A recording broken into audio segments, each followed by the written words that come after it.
Sünne unistas Amstaffis 17 aastat, aga Tallinna korteri tundunud koera jaoks õige paik.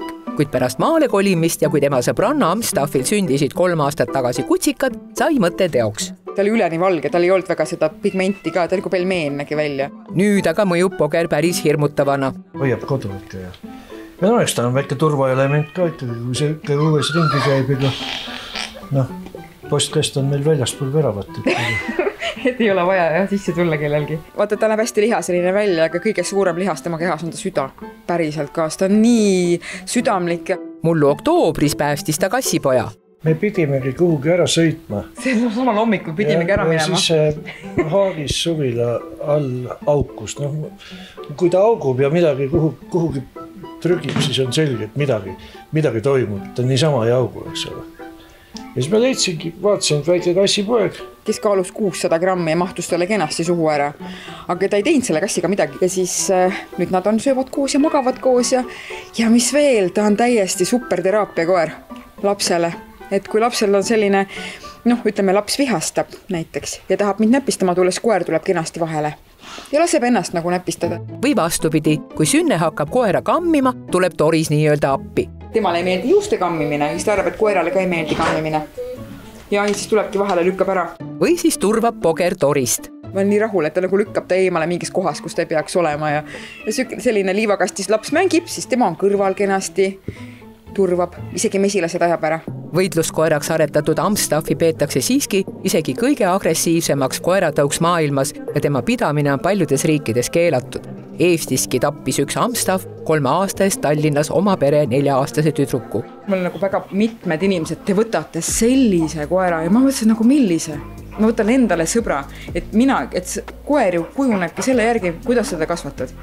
Kuidas sa, millega sa teda toidad, et kui sa teda vihkamise ja kõige muuga toidad, siis ta lähebki kurjaks ja kui sa talle nagu annad piisavalt tähelepanu, armastust ja kõike seda, mida sa peakski talle andma, siis temast tulebki hea koer. Aga kahekesi Torist ja koera ikkagi ei jäeta. See on müüt, me võime demonstreerida.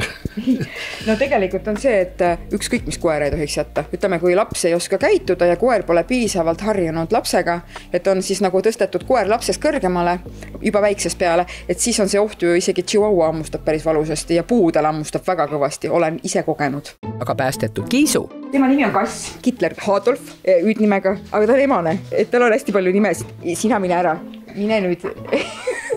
ja on sinu kass ja on sinu kass. Ja sinu leitud ja kõik on olemas. Mõned koeraga väga head sõbrad. Et kui koer magab, siis kass läheb tal nägu lakkuma ja siis ta puhastab teda igalt poolt. Ausalt, see on nii armas. Ühes kausis söövad. Ja kui kass oli 2 kuud meil olnud, siis tema oli nii tähtis juba, et ta otsustas tütart Torist, siis tema mängis põrandal, lõi käega, oma käpaga. Ühe korra lõi, mina lihtsalt vaatan, Toris paneb pea niimoodi, kass lööb jälle. Teist korda lõi veel, 3. kord lendas koer kohale ja võttis kassi hammaste vahele, sakutas päris hullust. Ja mina mõtlesin nii, ja kass oli kadunud, ta oli 2 tundi kadunud. Ja kui välja tuli, siis nüüd meil on niimoodi, et käpp küll tõuseb, aga ta paneb kohe tagasi selle. Ta paneb kas või teise käega tagasi. Sa tunned, et ta on sinu jaoks olemas kogu aeg. Ainult, et hästi suke hüperaktiivne, et vahepeal on natuke raske temaga. Kass on nagu tema parim sõber ju. Hästi lahe on näha, kui ma vahepeal öösel tulen oma toast välja, siis magavad koos. Maidul on suvel Fixiga palju esinemisi, Poger sageli kaasas. On pagasnikus, loomulikult mitte päikse käes, ma käin iga mingi 20 minuti tagant vaatamas, vesi, siis käib väljas väikse tiiru, läheb tagasi ja ta näeb meid kogu aeg.